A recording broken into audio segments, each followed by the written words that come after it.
अस्सलाम वालेकुम dear student of 10th class. बेटा उम्मीद है कि आप सब लोग खैरियत से होंगे और अल्लाह ताला से दुआ है कि अल्लाह ताला आप सबको सेहत और तंदरुस्ती अता फरमाए।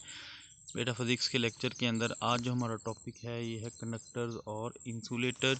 कंडक्टर्स जैसे नाइन्थ में आपने थर्मल कंडक्टर्स देखे थे जो कि हीट को अपने अंदर से फ़्लो करने में जो है रुकावट नहीं पेश करती या रेजिस्टेंस नहीं होती या उनके अंदर से हीट इजीली फ़्लो कर सकती है। उन मटेरियल्स को हमने कंडक्टर्स का नाम दिया था। वहाँ पर वो हम अकॉर्डिंग टू हीट उनको डिस्कस कर रहे थे, इसलिए उनको हमने थर्मल कंडक्टर कहा था। अब जो है हम इलेक्ट्रिसिटी की बात करेंगे तो ये इलेक्ट्रिक कंडक्टर्स या सिंपल कंडक्टर्स जो ऐसे मटेरियल्स जिनके अंदर से इलेक्ट्रिक करंट या चार्ज इजीली फ़्लो कर सकता है, जिनके अंदर लेस रेजिस्टेंस जो है चार्ज को या करंट को फेस करना पड़ती हैं, उन मटेरियल्स को हम कंडक्टर्स का नाम देते हैं। मोस्टली आपके मेटल्स जो हैं इनके अंदर से करंट या इलेक्ट्रिसिटी इजीली फ़्लो करते हैं, तो मेटल्स जो हैं गुड कंडक्टर ऑफ इलेक्ट्रिसिटी होते हैं। Metals good conductor of electricity दूसरी ऑब्जेक्ट्स की निस्बत क्यों होते हैं, ये एक बेसिक सा क्वेश्चन है फिज़िक्स के अंदर। जैसे हमने नाइन्थ में भी पढ़ा था कि मेटल्स के जो हैं बाहर वाले शेल के जो फ्री इलेक्ट्रॉन्स मौजूद होते हैं, आउटर मोस्ट शेल या वैलेंस शेल के इलेक्ट्रॉन फ्री टू मूव होते हैं, पूरी मेटल के अंदर इजीली मूव कर सकते हैं। तो इन फ्री इलेक्ट्रॉन्स को जब इनको किसी एक्सटर्नल सप्लाई के साथ कनेक्ट किया जाता है तो करंट को जो है डायरेक्शन मिल जाती है, जिसकी वजह से ये इलेक्ट्रॉन एक लाइन अप होकर एक सिमत में जाने लग जाते हैं और जो इसका फ़्लो है करंट का वो इजी हो जाता है या पॉसिबल हो जाता है। इसके बरक्स दूसरे जो भी मटेरियल्स हैं उनके अंदर जो है जो हमारे पास फ्री इलेक्ट्रॉन्स वो मौजूद नहीं होते, उनके इलेक्ट्रॉन्स बॉन्डेड होते हैं, इसलिए उनमें से जो है इजीली जो करंट फ़्लो नहीं कर सकता। तो मेजर रीज़न जो है वो कंडक्टर्स की या मेटल्स की जिसमें करंट इजीली फ़्लो कर सकता है वो है उनके अंदर मौजूद फ्री इलेक्ट्रॉन्स। अब हम इस टॉपिक को देख लेते हैं। Why do we always use metal wires for conduction of electricity. पहला क्वेश्चन शॉर्ट क्वेश्चन में ये आपको पेपर के अंदर भी आ सकता है, वैसे तो उधर इन्होंने आपसे जस्ट एक्टिविटी के तौर पर पूछा है, तो इसका आंसर भी यही आएगा। Because they are good conductor of electricity and offer less resistance to the flow of current. कि मेटल जो है इलेक्ट्रिसिटी को जो है हम ट्रांसफ़र करने के लिए मेटेलिक वायर्स या मेटल की वायर्स का क्यों इस्तेमाल करते हैं, तो इसका बेसिक सा जो आंसर आएगा वो यही आएगा, because they are good conductor of electricity and offer less resistance to the flow of current. क्योंकि वो इलेक्ट्रिसिटी को फ़्लो करने में बहुत कम रेजिस्टेंस देती हैं, या उनके अंदर से जब करंट फ़्लो कर रहा होता है तो करंट को बहुत कम जो है अपोजिशन या रेजिस्टेंस फेस करना पड़ती है। But how can they conduct electricity with much ease. दूसरा क्वेश्चन जो आएगा कि मेटल्स जो हैं इतनी आसानी के साथ जो है करंट को क्यों गुजरने देती हैं, ये इलेक्ट्रिसिटी उनके अंदर से इतनी आसानी से क्यों गुजर जाती है। Metals like silver and copper have excess of free electrons which are not held strongly with any particular atom of metals. जैसे अभी मैंने बताया आपको कि मेटल्स के जो वैलेंस इलेक्ट्रॉन होते हैं या आउटर मोस्ट शेल के इलेक्ट्रॉन वो फ्री टू मूव होते हैं, वो पूरी मेटल के अंदर इजीली मूव कर सकते हैं। वही इलेक्ट्रॉन जो है फिर वो करंट को ट्रांसफ़र करने का या इलेक्ट्रिसिटी के पासेज का जो है वो ज़रिया बनते हैं। ये फ्री इलेक्ट्रॉन जब हम इनको पहले ये पूरी मेटल के अंदर रैंडमली मूव करते हैं, जैसे ही हम उस मेटल को या कंडक्टर को जो है बैटरी के साथ या एक्सटर्नल सप्लाई के साथ कनेक्ट करते हैं तो फिर इनको एक डायरेक्शन मिल जाती है, जो कि फिर नेगेटिव टर्मिनल से पॉजिटिव टर्मिनल की तरफ ये फ़्लो करने लग जाते हैं, जिसकी वजह से फिर इलेक्ट्रिसिटी उस मटेरियल या उस कंडक्टर में से पास करती है। These free electron move randomly in all direction inside metals. ये फ्री इलेक्ट्रॉन मेटल के अंदर हर तरफ जो है रैंडमली मूव कर रहे होते हैं। These free electrons move randomly in all directions inside metals. When we apply an external electric field, these electrons can easily move in a specific direction. कि जब हम एक बाहर बैरूनी इलेक्ट्रिक फील्ड अप्लाई करते हैं, जैसे कि इसको किसी बैटरी के साथ कनेक्ट करते हैं या कोई और करंट का सोर्स हो उसके साथ कनेक्ट कर दिया जाता है, तो फिर इनकी जो डायरेक्शन है वो स्पेसिफिक हो जाती है एक ही डायरेक्शन में, यानी ये नेगेटिव टर्मिनल से पॉजिटिव टर्मिनल की तरफ मूव करने लग जाएंगे। This movement of free electron in a particular direction under the influence of an external field cause the flow of current in metals wire. ये जो मूवमेंट है इलेक्ट्रॉन्स की एक ही डायरेक्शन के अंदर, जो कि बैरूनी जो बाइट से हमने उसको जो है कनेक्शन दिया है या इलेक्ट्रिक सप्लाई दी है या चार्ज जो आपका बैटरी है या कोई और डिवाइस है, उसकी वजह से जो है ये फ्री इलेक्ट्रॉन्स एक ही सिमत में मूव करते हैं, जो कि फिर करंट का जो है करंट के फ्लो का बाइस बनता है मेटल्स के अंदर। The resistance of conductor increase with the increase in temperature. अब जैसे जैसे करंट पास करेगा उसका ऑटोमेटिकली टेम्परेचर इंक्रीज़ करेगा, और जितना टेम्परेचर इंक्रीज़ करेगा रेजिस्टेंस भी इंक्रीज़ करती जाएगी। This is due to increase in the number of collision of electron with themselves and with the atoms of metals. Current ज़्यादा पास करेगा, ज़्यादा एटम्स के साथ इलेक्ट्रॉन टकराएंगे, आपस में भी टकराएंगे, जिसकी वजह से उनकी काइनेटिक एनर्जी बढ़ती जाएगी। काइनेटिक एनर्जी बढ़ने के साथ साथ टेम्परेचर बढ़ेगा, और जैसे टेम्परेचर बढ़ेगा तो आपका जो है उनका जो है रेजिस्टेंस भी उसी के साथ बढ़ती जाएगी। अब इस टॉपिक को फिर हम जो है शॉर्टली एक दफ़ा फिर इसको रिवाइज़ कर लेते हैं। इसमें जो की पॉइंट्स हैं वो मैं आपको पॉइंट आउट कर देता हूँ। सबसे पहले metals are good conductor of electricity. Conductors की डेफिनेशन क्या होगी? The materials which allow to pass current या which conducts the current is called conductor. इसके बाद कंडक्टर्स जो हैं उनमें सबसे ज़्यादा जो हमारे पास इजीली अवेलेबल कंडक्टर्स हैं वो मेटल्स हैं। इन्हीं की मदद से जो है इलेक्ट्रिक वायर जो है आपकी जितनी भी वो कॉपर, सिल्वर या फिर स्टील की बनी होती हैं, तो ये जो मेटल्स हैं इनके फ्री इलेक्ट्रॉन्स जो इनके अंदर मौजूद होते हैं वो करंट को या इलेक्ट्रिसिटी को मूव करवाने का या फ्लो करवाने का एक जो है सबसे इजी और फीजेबल सोर्स है। मेटल्स के जो फ्री इलेक्ट्रॉन्स हैं ये रैंडमली मूव कर रहे होते हैं। जैसे ही हम इसको किसी एक्सटर्नल इलेक्ट्रिक सप्लाई के साथ या एक्सटर्नल इलेक्ट्रिक फील्ड के साथ कनेक्ट करते हैं तो फिर इनको एक स्पेसिफिक डायरेक्शन मिल जाती है। वो स्पेसिफिक डायरेक्शन की वजह से फिर ये इलेक्ट्रॉन्स जो हैं करंट को एक जगह से दूसरी जगह ले जाने में मददगार साबित होते हैं। अब इससे ऊपर एक इंटरेस्टिंग इन्फॉर्मेशन थी जो मैंने आपको आज बतानी थी, ये है जी डायमंड। अब रियल डायमंड और फेक डायमंड के अंदर जो है आप जो है अगर आप सुनार भी नहीं है किस तरीके के साथ फ़र्क कर सकते हैं, तो इसका एक छोटा सा और सिंपल सा मेथड है कि आप उस डायमंड को अपनी ज़ुबान के साथ टच करें। अगर वो टच करने पर आपको ठंडा फील हो तो वो रियल होगा, और अगर वो आपको ठंडा फील नहीं होता तो वो फिर आर्टिफिशियल है। क्योंकि जो रियल डायमंड है वो इलेक्ट्रिसिटी को पास नहीं होने देता, लेकिन उसमें से हीट इजीली फ़्लो करती है। तो ऐसा मटेरियल जिसमें से हीट फ़्लो करे तो वो आपको जब उसको टच करेंगे तो आपको ठंडा फील होगा, क्योंकि आपकी बॉडी की हीट को वो अपनी तरफ ट्रांसफ़र कर रहा होता है। ये इंटरेस्टिंग इन्फॉर्मेशन थी आपकी, इसको पढ़ लेते हैं। Diamond does not conduct electricity because it has no free electrons. इसमें फ्री इलेक्ट्रॉन्स नहीं होते। डायमंड जो है कार्बन का ही बना होता है आपका, जो सिंपल जैसे कोयले के अंदर, कोल के अंदर, तार के अंदर, ये सब चीज़ों के अंदर कार्बन है, तो ये भी एक कार्बन की एलोट्रोपिक फॉर्म है। However, it is very good at conducting heat because its particles are very firmly bonded together. Jewelers can tell if a diamond is real diamond or a fake one. तो आपके जो diamond हैं ये electricity को conduct नहीं करते। इनमें से हीट जो है वो इजीली फ़्लो करती है, क्योंकि ये टाइटली बॉन्डेड स्ट्रक्चर होता है इनका। तो जूलर्स के पास जब आप जाते हैं तो वो आपको डायमंड को जो है बता देते हैं कि ये रियल है या फेक है या ग्लास का बना हुआ है, by holding it in their lips. तो वो अपनी लिप्स के दरमियान, उनको होंठ के दरमियान रख कर देखते हैं। A real diamond feels very cold due to good ability of transferring heat 4 और 5 टाइम्स बेटर देन कॉपर। एक डायमंड जो है कॉपर से 4 से 5 गुना ज़्यादा बेहतर तौर पर हीट जो है कंडक्ट कर सकता है, क्योंकि इसके एटम्स जो हैं वो टाइटली बॉन्डेड होते हैं, लेकिन इलेक्ट्रिसिटी इसमें से फ़्लो नहीं कर सकती। तो ये इंटरेस्टिंग इन्फॉर्मेशन थी। इसके बाद फॉर योर इन्फॉर्मेशन ये कुछ ऑब्जेक्ट्स की स्पेसिफिक रेजिस्टेंस है, इनको आपने अच्छे तरीके से करना है। ये आपकी nichrome, graphite, platinum, tungsten, aluminium, copper, silver, iron, ये सारे इंपॉर्टेंट हैं। इनको आपने स्पेसिफिक रेजिस्टेंस एमसीक्यूज़ में आपको पूछी जा सकती है, तो इनकी वैल्यूज़ को जहन में रखना है। नेक्स्ट हमारे पास जो टॉपिक आ रहा है इंसुलेटर। जहाँ पर कंडक्टर की बात करेंगे तो ऑटोमेटिकली उसके साथ इंसुलेटर की भी बात होगी। इंसुलेटर वो मटेरियल्स होते हैं जिनके अंदर से इलेक्ट्रिसिटी फ़्लो नहीं कर सकती। 9th में हमने हीट वाले चैप्टर के अंदर देखा था कि इंसुलेटर वो मटेरियल्स हैं जिनमें से हीट फ्लो नहीं कर सकती। 10th के अंदर अब इंसुलेटर की जब हम बात करेंगे तो हम इलेक्ट्रिसिटी के अकॉर्डिंग या करंट के अकॉर्डिंग बात करेंगे। ऐसे तमाम मटेरियल जिनमें से इलेक्ट्रिसिटी फ़्लो नहीं कर सकती उनको हम इंसुलेटर का नाम देते हैं।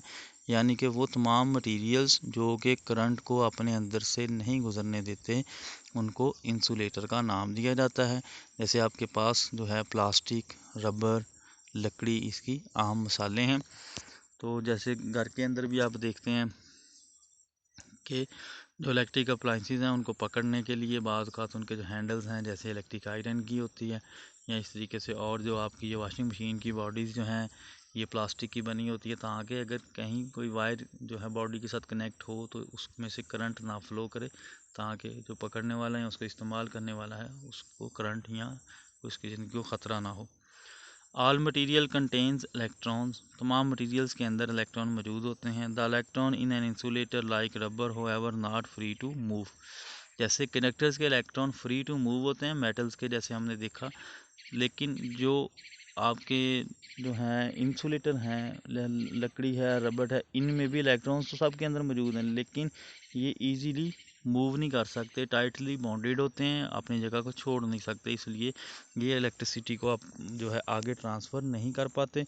दे are tightly bond inside atom, hence current can not flow through an insulator because there are no free electron for the flow of current. तो इंसुलेटर्स के अंदर जो है करंट को फ्लो करने के लिए फ्री इलेक्ट्रॉन ही मौजूद नहीं हैं, जिसकी वजह से ये करंट को ईजीली आगे ट्रांसफ़र नहीं कर सकते।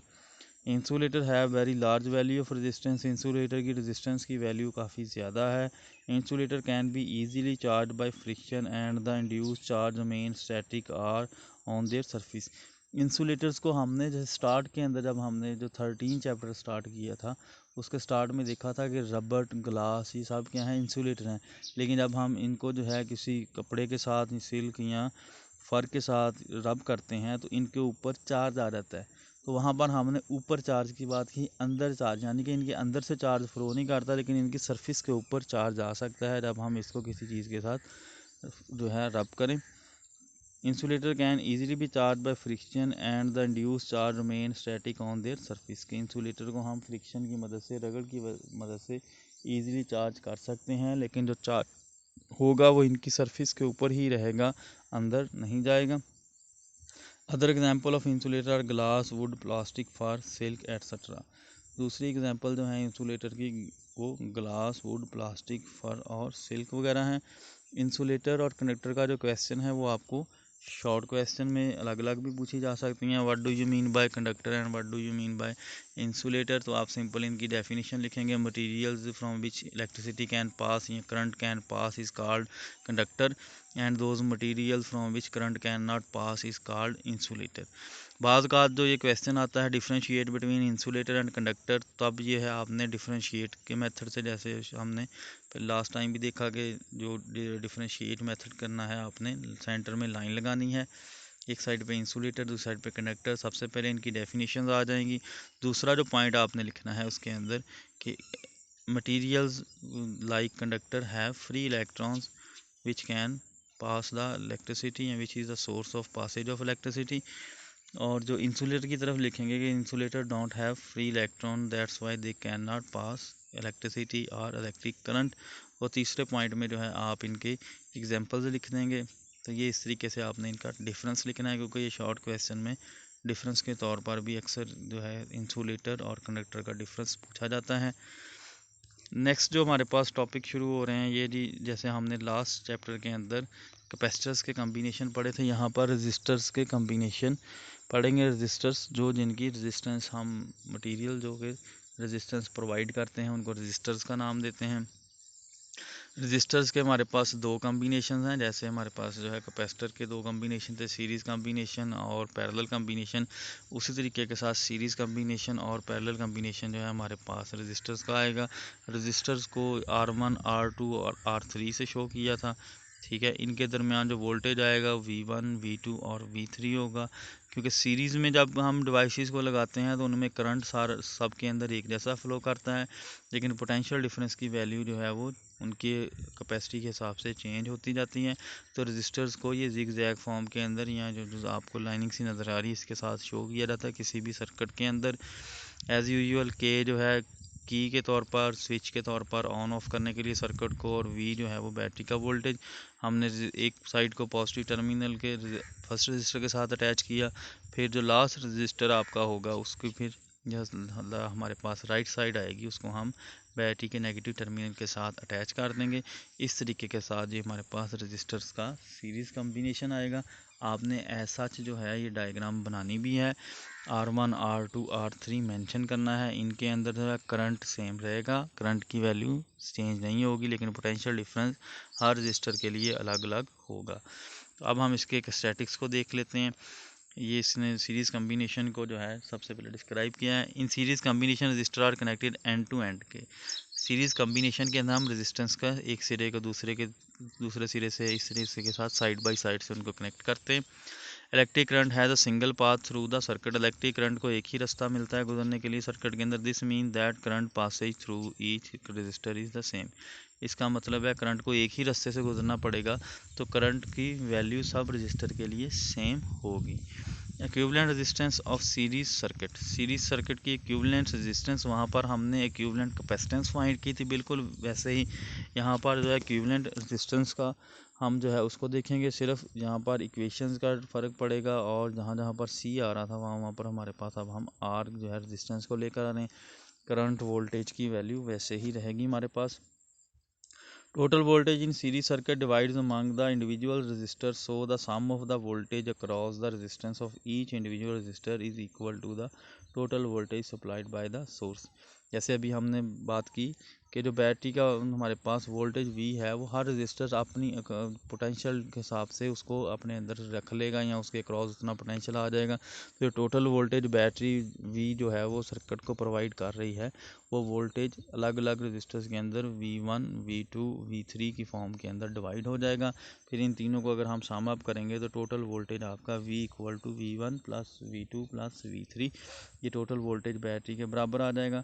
अब हमने ओम्स लॉ के अंदर देखा था कि वोल्टेज जो होता है IR के इक्वल होता है, तो हम यहाँ पर V की जगह पर IR, और V1 की जगह पर IR1, और V2 की जगह पर IR2, और V3 की जगह पर IR3 पुट करेंगे, where V is the voltage across the battery and V1, V2, V3 are the voltage across resistor R1, R2, R3 respectively। जैसे हमें डायग्राम में भी देखा कि V वोल्टेज जो है वो बैटरी का है, और जो हमारे पास जो है ये जो वोल्टेज दूसरा हमारे पास V1, V2 और V3, ये हमारा जो है इंडिविजुअल जो है हमारे रजिस्टर्स उनका वोल्टेज है। तो इनको सम अप करने के बाद फिर नेक्स्ट जो है हमने करंट को कॉमन कर लेना है। करंट कॉमन होने के बाद जो है वो पोटेंशियल डिफरेंस के हम नीचे ले जाएंगे, तो वहाँ से आपका जो है R1, R2 और R3 जो है इसकी जगह पर हम एक इक्विवेलेंट रेजिस्टेंस इस्तेमाल करेंगे, यानी कि इन तीनों रजिस्टर्स की जगह पर एक बड़ा रजिस्टर या एक ऐसा रजिस्टर इस्तेमाल किया जाएगा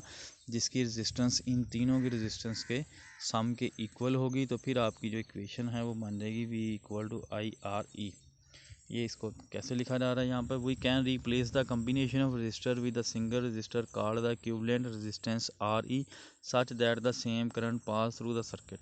कि RE एक ऐसी इक्विवेलेंट रेजिस्टेंस है हमारे पास जिसकी एक रजिस्टर जो है इस्तेमाल किया जाएगा इन तीनों रजिस्टर्स की जगह पर, यानी कि इन तीनों के सम के बराबर उसकी रेजिस्टेंस होगी, और उसमें से वही करंट I फ्लो करेगा जो इन तीनों में से फ्लो कर रहा है। तो फिर आपका जो पोटेंशियल डिफरेंस होगा ओहम लॉ की मदद से V equal to IRE। RE आपका इक्विवेलेंट रेजिस्टेंस है। तो हम ऊपर वाली इक्वेशन 14.7 को इसके साथ अगर कंपेयर करें तो IRE equal to IR1 plus R2 plus R3, तो हम कैंसिल आउट कर देंगे I को I के साथ, और R इक्विवेलेंस जो है आपकी, यानी इक्विवेलेंट रेजिस्टेंस जो है R1 plus R2 plus R3 इसके इक्वल आ जाएगी।